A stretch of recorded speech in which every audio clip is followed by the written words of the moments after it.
ይህንን ቪዲዮ የምትመለከቱት ተማሪዎች ወይም ደግሞ ወጣቶች ከሆናችሁ እባካችሁ ይህንን ቪዲዮ እስከ መጨረሻ ተመልከቱ። ምክንያቱም ከዛሬ 5 ዓመት በኋላ ሰዎችን ስራ የሚያጡት ምናልባት እነዚህ ሙያዎችን ስላልተማሩ ሊሆን ይችላል። እናንተ ግን ዛሬ የምትማሯቸው ሙያዎችን ለነገ ህይወታችሁ ሙሉ በሙሉ ሊቀይርላችሁ ይችላል። አብዛኞቻችን ከእንቅልፋችን ስንነሳ ጧት ስልካችን ላይ ነን ያለነው። ከዛም አልፎ ስራ የለም እያልን እናማርራለን። በራሳችን ላይ የምናደርገው ምንም አይነት ጥረት የለም። በተቃራኒ ደግሞ ብዙ ወጣቶች እነዚህ ሙያዎችን ተምረው ብዙ ገቢ እያገኙ ይገኛሉ። እነዚህ ሙያዎችን በመማር የጊዜም የገንዘብ ነፃነት አግኝተዋል። ዛሬ የምናየው በ2026 ልትማራቸው የሚገቡ በዚህ ክረምት አሁኑኑ ልትማራቸው የሚገቡ ሙያዎችን እነግራችኋለሁ። ሰላም ሄለን ነኝ። እንዴት ናችሁ? እኔ ዲጂታል ማርኬቲንግ ነው የምሰራ። እናም ዛሬ የምነግራችሁ ምን እንደሆነ ታውቃላችሁ? በዚህ ክረምት ጊዜያችሁ ሳታጠፉ በሌላ ነገር ጊዜያችሁ ሳታጠፉ ሙያውን ተምራችሁ ቀጥታ አዲስ ዓመት ላይ ወደ ስራ ልትገቡበት የምትችሉ እድሎች አሉ እና እነዛ ሙያዎችን ምን እንደሆነ ዛሬ የምነግራችሁ ይሆናል። ሰብስክራይብ፣ ላይክ፣ ሼር ያደረጋችሁ ከኔ ጋር ቆዩ። ቁጥር 1 ዲጂታል ማርኬቲንግ ነው። ዛሬ ትንሽም ሱቅም ትልቅም ይሁን ድርጅትም ይሁን ደንበኛ የሚያገኙት በኦንላይን ነው።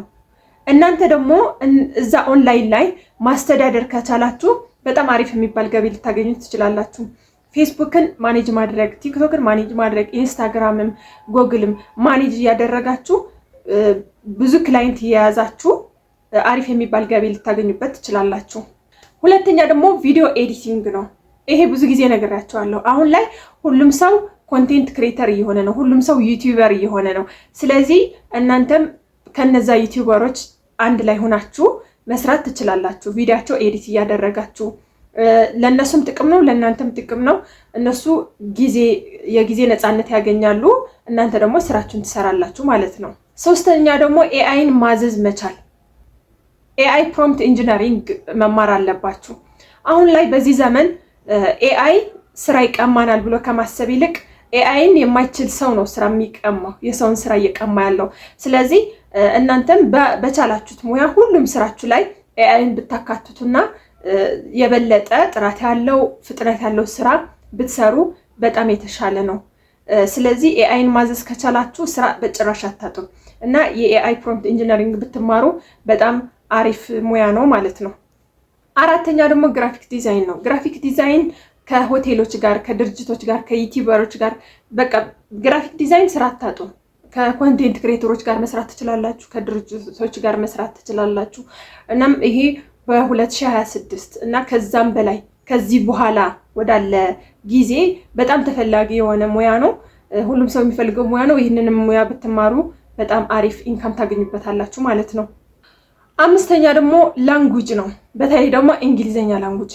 አሁን ላይ ብዙ ሰው ፍሪላንሲንግ እየሰራ ነው። ሙያ ኖራችሁ ግን ደግሞ በኢንተርናሽናል ደረጃ በዶላር ተከፋይ መሆን የምትፈልጉ ከሆነ የግዴታ ቋንቋ መቻል አለባችሁ ማለት ነው። ስለዚህ እንግሊዘኛም በዚህ ክረምት ብትማሩ በጣም አስፈላጊ ነው። ምክንያቱም ኢንተርናሽናሊ መስራት የምትፈልጉ ከሆነ ለዛ ብቻ ሳይሆን በቃ እንግሊዘኛ በጣም ምን ያክል እንደሚያስፈልግ ታውቃላችሁ እናንተም። ስለዚህ እንግሊዘኛ ብትማሩ ታተርፉበታላችሁ እንጂ በጭራሽ አትከስሩም ማለት ነው። ስድስተኛ ደግሞ ሴልስ መማር አለባችሁ። ይሄ ደግሞ በጣም ተፈላጊ የሆነ ነው። የሰውም ልትሸጡ ትችላላችሁ። የራሳችሁ ምርት ካላችሁም እንዴት መሸጥ እንዳለባችሁ መማር መቻል አለባችሁ። ልከስር ነው ምናምን ብላችሁ እንትን ከምትሉ ይልቅ እንዴት አድርጌ መሸጥ እንዳለብኝ እንዴት ልማር ብላችሁ ማሰብ አለባችሁ። ስለዚህ በዚህ ክረምት ስለ ሽያጭ ብትማሩ የራሳችሁ ድርጅትም ይሁን የሌላ ሰዎችም ይሁን ሙያ ነው ማለት ነው። ስለ ሽያጭ ካወቃችሁ አንደኛ ነገር በጭራሽ ስራ አታጡበትም።